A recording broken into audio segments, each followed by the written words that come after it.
The morning sun stretched long golden fingers across Daniel Crawford's weary farmland when he first heard the sound of a struggling engine out on the dusty road. At 42, Daniel knew that sound by heart, the sputter of a machine begging for mercy. Years of fixing old tractors and pickup trucks had made him fluent in the language of engines that refused to die. He wiped his grease-stained hands on his faded jeans and looked up just in time to see a shiny silver luxury car parked by the fence. Its hood was up, steam rising into the cool Kansas air. Beside it stood a young woman in a champagne-colored dress, holding her phone high like a lighthouse, searching for a signal that wasn't coming. Her blonde hair shimmered in the morning light, but the frustration in her posture told Daniel all he needed to know. She was stranded. Everything about her screamed city life, polished, elegant, and utterly out of place in the middle of nowhere.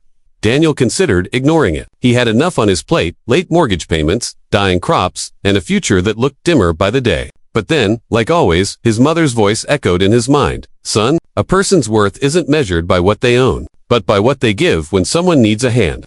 With a sigh, Daniel grabbed his toolbox and started walking toward the road. Looks like you've got some car trouble. Miss, he called out. The woman turned, relief softening her features. Oh, thank goodness. I'm Sophia Montgomery. My car just died, and there's no service out here. You wouldn't happen to know anything about luxury cars, would you? Daniel chuckled. Well, I've spent a lifetime keeping machines alive, with little more than hope and elbow grease. Let's take a look. As he tinkered under the hood, Sophia watched him work, curiosity flickering in her blue eyes. You live nearby? She asked. Right there, Daniel said, nodding toward his modest farmhouse. Fourth generation to work this land. It must be nice, she murmured, having roots like that. Her voice carried a hint of something deeper, maybe envy. Daniel glanced up. You don't sound like someone who's had that kind of home. Sophia smiled faintly. In my world, people know your bank balance before they learn your name. Sometimes, I wonder what it's like to be valued for who you are, not what you're worth. Moments later, Daniel tightened a wire, closed the hood, and said, try her now. The engine purred back to life. Sophia's face lit up. You're a miracle worker. How much do I owe you? Daniel shook his head. Nothing. Just being neighborly. She looked confused, almost touched. You mean, you don't want anything in return? Not everything's a transaction, he said simply.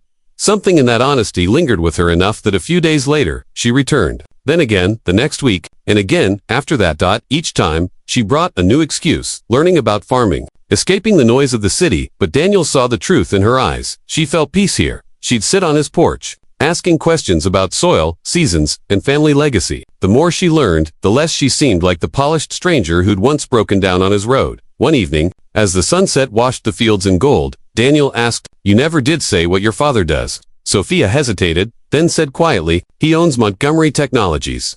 Daniel nearly dropped his coffee. Everyone had heard of that company. Sophia, please, she interrupted, don't see me differently. For once, I want to just be me, not a last name, not a fortune. Daniel smiled. Money doesn't change who you are. Not to me, anyway. But fate wasn't done testing him. 2 months later, a foreclosure notice arrived. The final blow. His family's farm, the land he'd poured his life into, was slipping away. When Sophia showed up that afternoon, she saw the pain in his eyes before he said a word. She read the letter, then looked up at him. How much do you need? I'm not taking your money, Daniel said firmly. What if it's not my money I'm offering? She asked softly. What if it's gratitude and love? You've shown me what it means to be seen for who I am. Let me return that kindness. Let me be part of this life, part of you. Daniel hesitated. This isn't some fairy tale farm life. Sophia, it's hard, uncertain, and unforgiving. She smiled. I've lived with certain wealth and uncertain hearts my whole life. I'd rather trade places.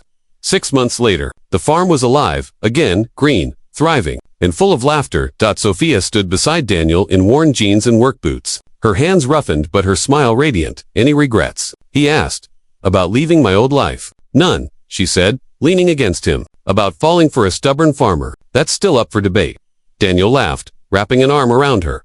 Your father's still not talking to you? He'll come around, she said confidently. One day, he'll realize I didn't marry beneath me. I married into the life I was meant to live. As they walked back toward the house, the sun dipped below the horizon, casting the land in amber light. Daniel realized that sometimes, life's greatest blessings come disguised as small acts of kindness, stopping to help a stranger, listening without judgment, and opening your heart to love that defies circumstance.